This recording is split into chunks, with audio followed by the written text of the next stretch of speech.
I thought I'd ask a very broad question because basically, if you've seen any of the talk shows or the analysis desks last year when we got to the lands, the main topic around NiP was actually essentially like what is going on with their T sides, like what is Hampus doing as an IGL? Like if you know, famously they used to win like 12 CT rounds and then they'd still win a game like 16-14. And you were like, what? What's going on here? And even though they actually had a whole bunch of good players, obviously had Device, Hampus, Rezi, and a bunch of people who could have put up big numbers, they did seem to have something in the era when they had Device in the team specifically just seemed a bit off with the T sides. So listen, obviously you are just the analyst. You're not the coach or the IGL. It's not your fault. Literally, like I'm not like, why didn't you get 4 rounds? But I just wondered, do you have any sort of like big picture things you could tell us? Like, what do you think some of the issues of that lineup maybe were? Because obviously, to be fair, this is mostly the period before they had Esatag in. Obviously now they don't have Device. It's kind of a different squad now. They've even changed coach. Obviously they got DGL instead of Threat. And in fact, I'd even say that's probably the last detail I actually think is why a lot of people didn't call out NiP, by the way, dude, is because so many of us from the old school really respect Threat. And I think a lot of people felt a bit awkward that they were essentially flaming his work or like what we did on T-Sat. So give me some thoughts. What do you think happened with that squad last year? Ooh, I think this is a combination of things, some technical, some more mental. One of the big things I would say, though, is that on the T side, after the M4A1S buff, it was a really tough time for us. I think that was a big factor. But I think outside of that, we also just struggled with the way we executed things. I think sometimes we kind of overcomplicated it a little bit. And even if it's good, if it's not executed in like the perfect way, then it's not going to work, right? Sometimes the spacing might be slightly off. Maybe somebody misses a nade somewhere. It's those kind of details where if you don't get it right and you have such a refined tactic, that's where it all messes up, because then at that point, you don't really have like a plan B, right? And then that's something that we tried to implement a little bit more afterwards where, hey, let's just say if the round kind of breaks down and if things don't go the way that we want it to, we need to know what we're actually going to do afterwards. And what was a little bit unfortunate, I would say, was that like after our win at IEM Fall, we had our confidence was at an all-time high, obviously, right? And I think something that we kind of made a mistake with, maybe both coaching staff-wise and player-wise, was that we were a little bit scared to really overhaul the entire system. We knew our T sides weren't as good, but we were scared to really make the changes that could make the big difference in like being able to make a big run at the major. And I think afterwards, like, after we picked up Esatag, that's when we were rejigging more of our T sides. But then one of the problems that kind of came up was more so that we would do these things in practice, right? We'd be executing some of the newer ideas that we had very well, but it didn't translate to the officials. And I think that's one of the biggest factors where it started becoming more technical, but then it started becoming a bit more mental. It could be due to the fact that there were arena events. I'm not too sure, right? But I could play a factor, sure, yeah. Yeah. One thing I want to ask him just briefly before I move on, because we can talk about NiP now, obviously they're actually an interesting team to discuss, is just actually the IGL Hampus, because obviously that was another point of discussion, because if people don't know, even though he has been an IGL for many years, obviously going back to the squads like Red Reserve and stuff years and years ago, the difference is, like from what I remember of him as a player, is he's only just essentially developed his individual style, though the last couple of years it's like amazing like lurk style, where he somehow gets all these crazy flanks off, and everyone knows like individually, he does seem like he has a really interesting mind for the game. The problem I had is though, I almost felt like if I watched those NiP games and I didn't know he was the IGL, I just think he was just doing a banging job. But if I hear he's the IGL as well, I always wondered if there was like a disconnect there, because the problem is essentially if you're playing some kind of like semi-permanent lurk where you're trying to find weird timings on people, that seems a bit weird to also then be able to like call a strat from or to even call a CT rotation from, because realistically you're kind of thinking of one thing, whereas like the entry pack's over the other side of the map or the other you're flanking behind so that you're not on the site they're going to hit. It must have made it a bit trickier to kind of like calm and set up what you want to and execute, right? Yeah, definitely. I mean, Hampus is world class at what he does with his lurks and being able to find the timings, right? But yeah, that is a downside to calling in that way, because you're not with the pack. You don't have all the information, right? And I think Hampus is aware of this as well. And this is something that we even talked about before, leading up to the major. If this is something that we can kind of, have him be in a spot where he can make better calls without having to be in that particular lurk position. But we decided not to do that kind of approach. And in some ways it could be our downfall, but in some ways it was also what made, Hampus so good. I think one of the big things though is that as a leader, things could be different now with DJO, obviously, right? But one of the big things that he needed to work with was getting the most out of his players. He was really good at getting the most out of himself, right? There's no question about that. Yeah, true. But being able to get the most out of everybody else on the team, that was a struggle, especially when you have names like Rez, Plopsky, where, they weren't necessarily having the best year of their careers there. And there were some moments of shining, but there wasn't that consistency that we really needed. Yeah, sure. I mean, one thing I would say that is quite cool, though, about that period is, if it had just been that we were only judging him as an IGL, I think, unfortunately, people might actually be asking for him to be removed now. But I notice most people seem to be on the same train I am, which is like, even if I was going to bring an IGL in, I'd still keep this guy and just have him play the fucking stuff he's doing now, because I genuinely think the fact that he's the IGL has made fans not actually appreciate how good what he does individually. Because to me, it really is like, it's in the vein of the obvious comparison is when Art first came on the scene all those years ago, and again, because the joke was, we all thought like, this will be figured out in a month. It was like, if anything, it's the other way around. It's everyone else had to like constantly keep updating their shit to figure out what new sort of stuff this maniac got. So to me, if you actually had like a real world beta team, this would be a mega valuable piece to have to kind of like be the wild card element, Yeah, definitely. I kind of think of it as like, kind of like the fur of the SK era. There you go. That's kind of like what Hampus is like. And it's always valuable to have a player like that, but it's very difficult to have this player also be the caller, because there's only so much information you can really get from your players unless you're asking them very specific questions like, oh, do you see exactly this? Do you see exactly this? It's hard to pull that off. One thing that is good, though, is because I looked exactly when you left NiP, because it was right at the end of last year, right?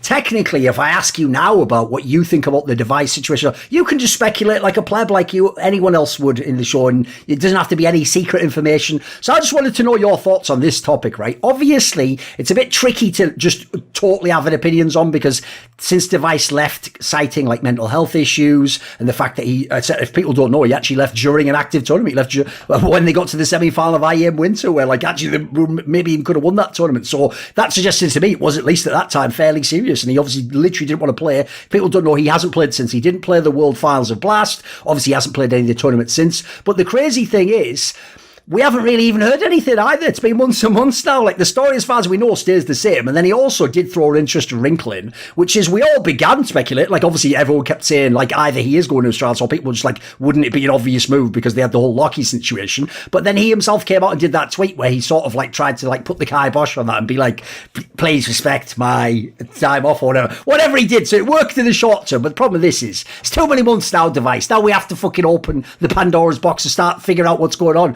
So I wanted to know on your end, right? If you had to guess now, just vibe, what you think logically, theory crafting, do you think device comes back to NiP?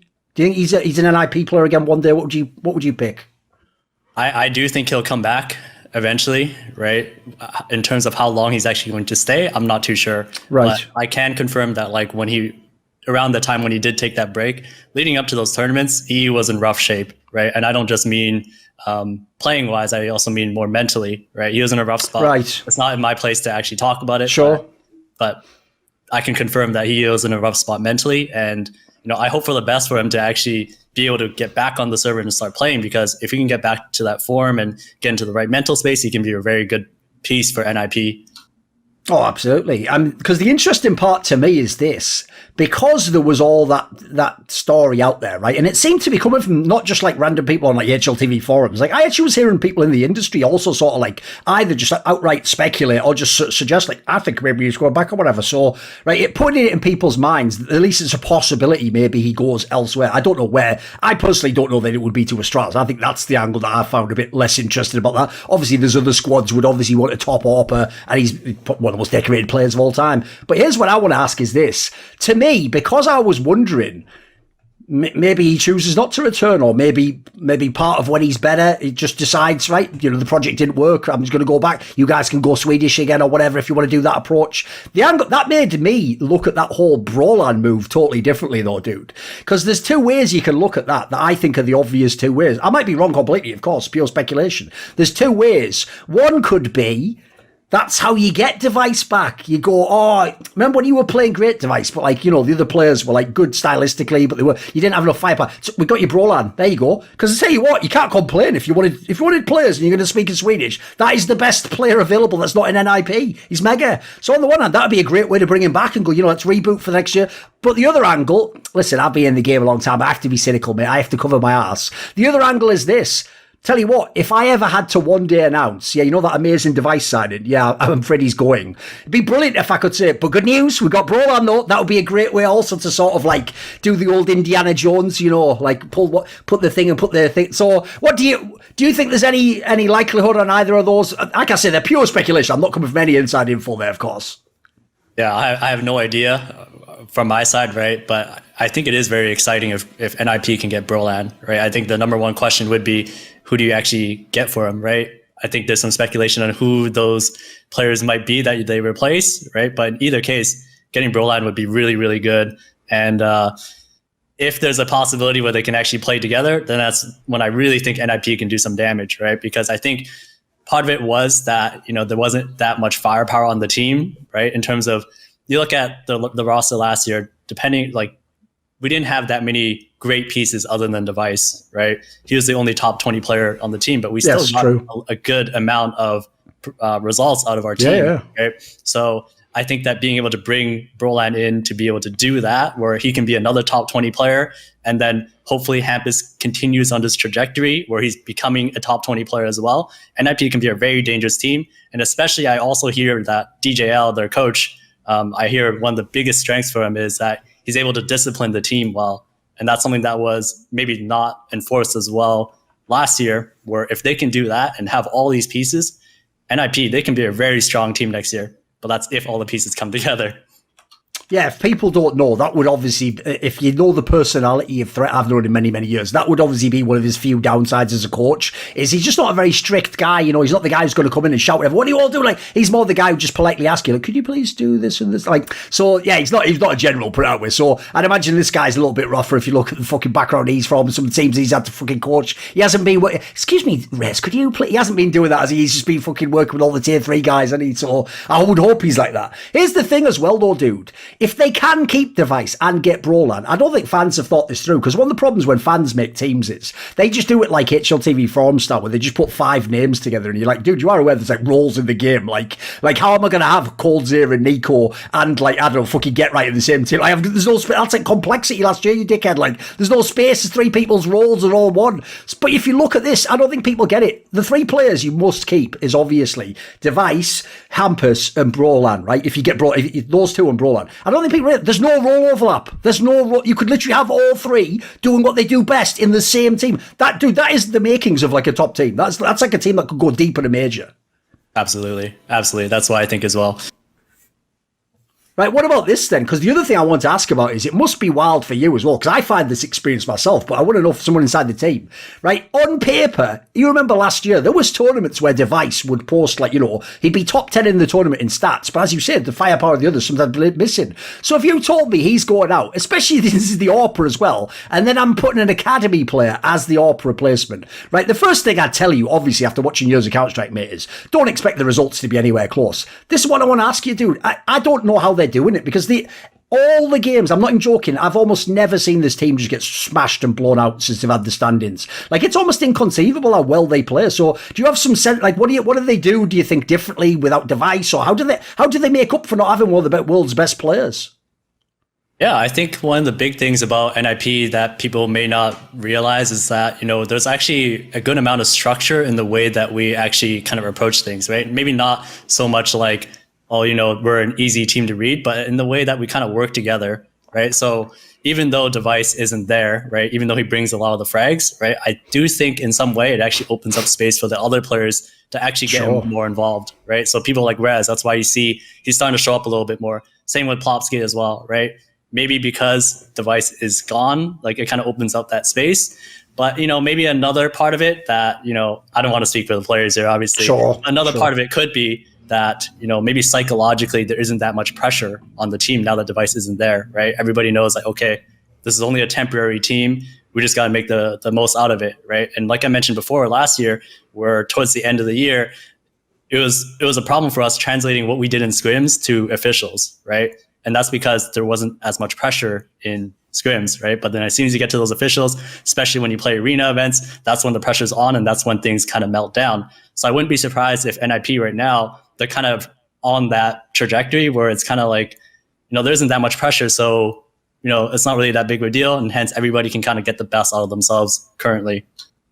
It's interesting that you also cited the M4A1S change getting stronger, basically cheaper, etc. Everyone knows it made the CT side super strong now. And the problem is, I always say this, like, there's a dilemma that you have as an analyst in CS, which is because you can't really tell Valve what to do, or rather they won't listen, they won't do it, right? You just have to sort of figure out, can I accept the change they've made? And the problem goes like this. I've had a rule for the last 2 years, which is any change that makes CT side stronger, I must accept, because I fucking hate how broken the T side is in the economy. So I have to sort of like just go where it sort of weighs them a bit. But I have to say, some of the effects, I don't think we saw, because if people remember, that change wasn't like, wasn't that in the middle of the year that they did the M4A1 chess? When was it? It would be when the Riptide one was, right? I wonder, I'll try checking that. When was Riptide? I don't remember in terms of operations, but I just remember it was just before IM Fall.